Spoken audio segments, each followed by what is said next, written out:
After replacing the ML class with the new GLE nomenclature in Europe, Mercedes-Benz has now brought the car to India.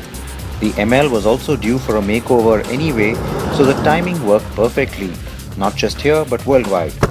The new range is trying to be the E-class of SUVs. The interiors are improved, luxurious, and sport all the bells, whistles, and gadgets that buyers today demand.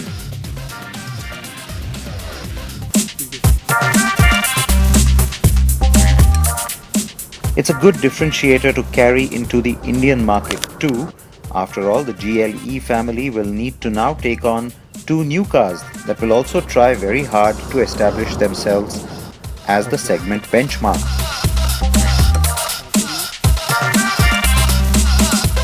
Now that's the second generation of the Volvo XC90, which is already here, and the second generation of the soon-to-be launched Audi Q7. And don't forget the BMW X5 either. So it's pretty much a facelift on the ML, and that's something we told you when we reviewed the car from Austria a few months ago on CNB. It is of course now here in India, and so the Indian version reflects exactly the same kind of changes that the company was talking about to us in Austria, and that is that the car looks more upmarket now. There was a very specific need for it to start to look a little more premium given where the competition is going, and so you've got chrome on the bumper which instantly sort of makes it look a little more high-end. The front grille has been finished off in a three-tone finish which also looks pretty sharp. The hood looks a little bit more pronounced and muscular now as well, which kind of relates well to the fact that the car is a little bit more, let's say, adventure oriented, a little more off-road oriented. Again, when compared to the rivals, that's a good positioning to take.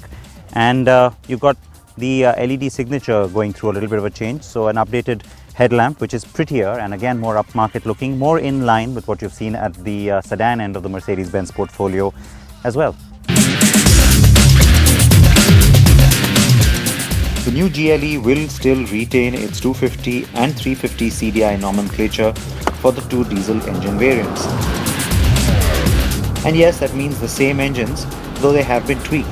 The 250 will continue to give Mercedes-Benz India the bulk of its sales with the GLE, but the car with all the goodies besides extra power is the 350 that is with me today. The 4MATIC or the all-wheel drive is now standard. You also get the 9-speed transmission now, the 9G-tronic, which is standard across the range, and very soon across the Mercedes family you'll see the 7G-tronic being replaced by the 9G-tronic. Improves drivability and of course mileage just a little bit. And then on the 350 you get the air suspension as standard as well. Also helps you to raise the height of the car in off-road mode, which is something you can select using this new drive program selection that you also now get on the GLE.